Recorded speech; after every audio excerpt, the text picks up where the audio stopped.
BCom part second के ANF के second paper financial accounting and decision making में हम specific decision based on decision making का chapter कर रहे हैं। आज इसी को कंटिन्यू करेंगे। आज का हमारा जो टॉपिक है वो जो डिसीज़न है वो शट डाउन डिसीज़न के ऊपर है। व्यवसाय में कई दफ़ा बिज़नेस एक्टिविटीज़ को बंद करना पड़ता है। ऐसा बंद किया जाना जिसे शट डाउन हम कहते हैं, दो प्रकार से किया जा सकता है। एक temporary suspension of business activity और एक permanent closure of business activity. Temporary suspension करने के जो कारण होते हैं वो या तो अवसाद, तीव्र प्रतिस्पर्धा होती है, कुछ प्रोडक्ट का मौसमी प्रकृति आदि ऐसे कारण होते हैं। जैसे अभी आपने देखा कि हमारे देश में कोरोना का संकट है, ऐसे में कई बिज़नेस से जो कंसर्न हैं उनको चला पाना बड़ा मुश्किल काम है, इसलिए वो कुछ महीने के लिए सस्पेंशन कर सकते हैं। इसमें जो मेन इम्पोर्टेंट चीज़ पॉइंट आपको ध्यान में रखना है, उसमें फर्स्ट वन इज़ एस्केपेबल, या जिसे आप कहना चाहिए कि अवॉइडेबल फिक्स कॉस्ट, यानी ऐसी फिक्स कॉस्ट जो कि हम एस्केप कर सकते हैं। उनमें जो शामिल होती हैं, जैसे कि मान लीजिए अस्थायी कर्मचारियों का वेतन है, विक्रेताओं को वेतन देना है। अगर हम बिज़नेस को शट डाउन करेंगे तो इन स्थायी लागतों की कोई ज़रूरत नहीं पड़ेगी, ये कम हो सकती हैं। लेकिन दूसरा अनएस्केपेबल या अनअवॉइडेबल फिक्स कॉस्ट ऐसी हैं, चाहे आप व्यवसाय को बंद भी कर देंगे तब भी ये कॉस्ट तो आपको देनी ही पड़ेगी। जैसे प्लांट के रख रखाव के वे हैं, कार्यालय का किराया है, इसी प्रकार से संपत्तियों का ह्रास है, ब्याज है, बीमा आदि इस प्रकार के कुछ खर्चे होते हैं जिनको हम अनअवॉइडेबल कॉस्ट के नाम से जानते हैं। इसके अलावा एक कॉस्ट होती है एडिशनल कॉस्ट ऑफ शटडाउन, कि अगर हम किसी बिज़नेस कंसर्न को शट डाउन करेंगे तो भी कॉस्ट लगेगी, और ओपनिंग करेंगे वापस उसकी तो उसे रीओपनिंग बोलते हैं, उस रीओपनिंग के भी कुछ खर्चे होते हैं। इस प्रकार के डिसीज़न में हम शट डाउन का पॉइंट ज्ञात करते हैं, उसके लिए नेट एस्केपेबल फिक्स कॉस्ट को हम ज्ञात करते हैं। इट इज़ कैलकुलेट बाय, हमारी जो टोटल कॉस्ट है उसमें अनएस्केपेबल फिक्स कॉस्ट प्लस रीओपनिंग की कॉस्ट दोनों को जोड़ के उसमें से घटा देते हैं, तो नेट एस्केपेबल फिक्स कॉस्ट निकल के आ जाती है। और जब हम शट डाउन पॉइंट कैलकुलेट करते हैं तो उसका जो फार्मूला है, it is net escapable cost oblique contribution per unit के हिसाब से हम ज्ञात कर लेते हैं। एक एग्जाम्पल को लेके इसको समझने की कोशिश करते हैं। इन्होंने कहा है compute shut down point from the following information. कुछ चीज़ें दी गई हैं आपको, दो कॉलम बनाए गए हैं इसमें। अंडर नॉर्मल बिजनेस कंडीशन, अगर व्यवसाय चलता रहे सामान्य रूप से, तो उसमें मंथली डिमांड 40,000, सेलिंग प्राइस 50 रुपये की है, वेरिएबल कॉस्ट पर यूनिट 40 रुपये की है, और जो फिक्स कॉस्ट है एनुअल वो 6,48,000 की।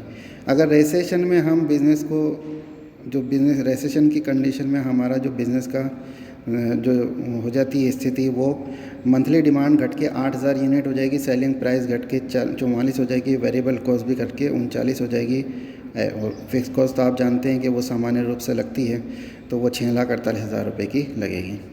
अब हम सबसे पहले इन्होंने कहा कि if business concern want to shut down the business activity for recession period of 3 month, यानी 3 महीने के लिए अगर हम बिज़नेस एक्टिविटी को शट डाउन कर देते हैं during temporary discontinuous period, monthly fix cost will be halved.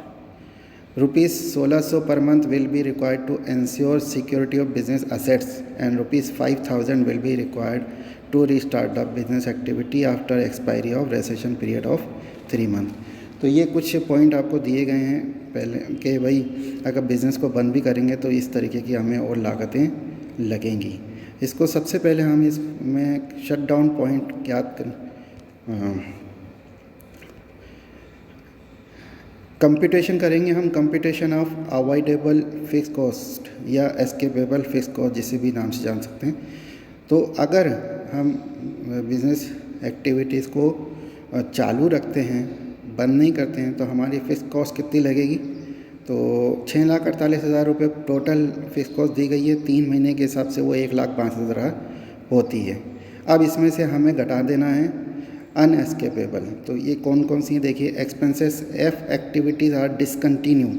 ऊपर वाली जो हमने फिक्स कॉस्ट निकाली है वो तो सामान्य रूप से अगर वैसा चले तो, लेकिन अगर बंद कर देते हैं तो किन किन लागतों को हमें वहन करना पड़ेगा। उसमें सबसे पहले आपको दे रखा है फिक्स कॉस्ट आधी हो जाएंगी, अभी वर्तमान में जो है उसकी आधी हो जाएंगी। तो वर्तमान में 1,62,000 रुपये हैं, तो उसकी आधी 81,000 रुपये तो आपको और शट डाउन करने के बावजूद भी आपको वहन करना पड़ेगा।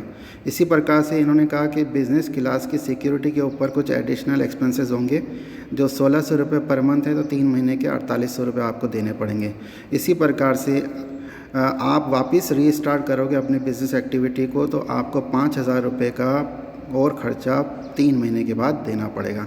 तो टोटल हमारी जो अगर हम शट डाउन कर देते हैं बिज़नेस एक्टिविटी को, टेम्प्रेरी क्लॉज या सस्पेंशन कर देते हैं, तो हमारे 90,800 रुपये लगेंगे। इट मीन्स कि हमारी नेट एस्केपेबल जो कॉस्ट है ये बिज़नेस एक्टिविटी आज discontinued during 3 month of recession है वो 71,200 होगी। अब हम शट डाउन का पॉइंट ज्ञात करेंगे। तो शट डाउन का पॉइंट निकालने का फार्मूला वही है net escapable cost oblique reduce contribution per unit, क्योंकि जो रिसेशन है उसमें कम हो जाता है, वैसे कंट्रीब्यूशन पर यूनिट के हिसाब से भी निकल जाता है।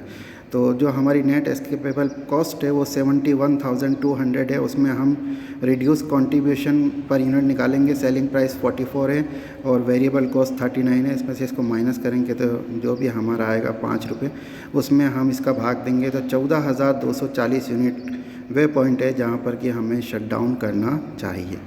अब क्या डिसीज़न लिया जाए, तो डिसीज़न इसमें देख रहे हैं कि हम हमारी जो एंटीसिपेटेड सेल इन रेसेशन पीरियड अगर हम चालू रखते हैं तो 3 महीने में 24,000 यूनिट का विक्रय होगा और हमारा जो शट डाउन है वो 14,250 है। इसलिए therefore business concern should not shut down the activity during the 3 month of recession. By continuing business activity, the business concern will earn a profit of ₹5 per unit on units sold over and above shutdown point profit during recession period। तो इन्होंने कहा कि भाई अगर आप 24,000 anticipated 3 महीने में हमारी सेल्स होगी और शटडाउन पॉइंट 14,250 है, तो हमें इस बिज़नेस एक्टिविटी को अभी चालू रखना चाहिए, क्योंकि अगर हम इसको चालू रखते हैं तो हमें 48,800 रुपये का जो प्रॉफिट है वो एक्स्ट्रा मिलेगा।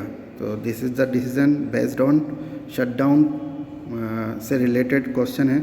जब हम शटडाउन करते हैं तो कई सारी चीज़ों को ध्यान में रखते हैं, जैसे कर्मचारियों का हित है, समाज में वस्तु की उपयोगिता है, मशीन के बेकार हो जाने की संभावना आदि बातों को भी हमें ध्यान में, प्रबंध को ध्यान में रखना चाहिए। धन्यवाद।